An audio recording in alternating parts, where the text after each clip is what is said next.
Welcome to the MiniMasters, guys, and today I'm going to show you how to change this dome light to this dome light. So let's get started. Well, the first thing you got to do is remove the lens cover. So you actually push in at the back here and it should come right out. And that will expose all three of these screws, which you'll remove.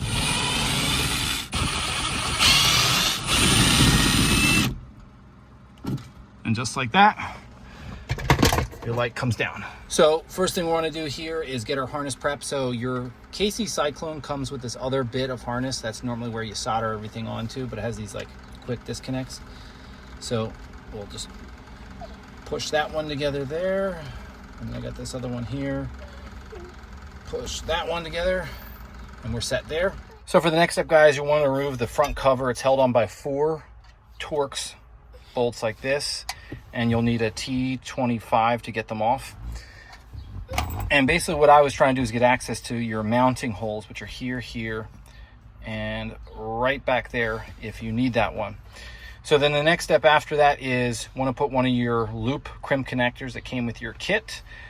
I'm only doing one because I think I can just send a screw through to the sheet metal to ground it. And then this one, I'm going to use a butt connector. So for this next step, you'll want to pull the old harness out here. And then what I did is I clipped off these 2 ends. It's normally where the 2 screws would go through, and it'd make like an automatic contact. The one green wire, I'm going to dead off up there. So I'm just going to turn it up. The black is our power for our new light. So I'm going to come in here. Like we talked about earlier, I have my butt connector. So we'll come through here, feed our black into our crimp connector, and okay.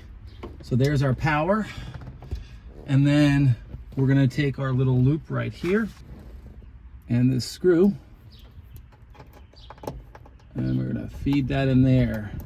And as I'm doing this, I can already see the lights powering on. So I'm actually getting proof of concept that it's working. I'll just flash the light up there so you can see that. So we're gonna screw that one into place.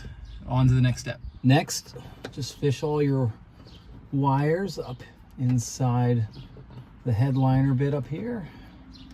And we wanna make sure that these 2 pieces right here face out. And the reason for that is there is actually 2 screw holes nicely positioned to accept these screws that are just right up here in the headliner where you can't see them. So that's one.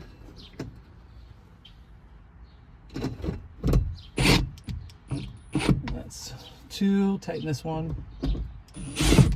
And you guessed it, guys, the last step is putting the cover on like so, and then screwing in your T25 screws right here. Now, if you noticed, some of the background has changed. I took this piece of metal away here just so I wasn't fighting it as I was installing. The other thing you may notice is when you go to put the cover on, it's really hot today, and so it is in the cab. This KC Cyclone is held on by this center screw here, which is a T40. And when you take it off, there's this little rubber washer back there that holds it to the inside. I think this washer expanded on me and was pushing the light out and made it really hard to get the cover on. So I've temporarily taken that one out. Maybe I'll put a different dampener washer in there. So that may be something you'll run into, but it's easily remedied. And then we'll put our KC emblem back in there. I'm going to finish putting these in, and I'll show you what it's like at night. All right, here we go. Boom. Super bright in here. Man, this is awesome. I know some of you guys may not like a super bright light like that, but I'll tell you, the other one, I could lose things on the floor at night because it just wasn't bright enough. So there you have it, guys. Super bright light for your cab. That's also a slick, modern look. See ya.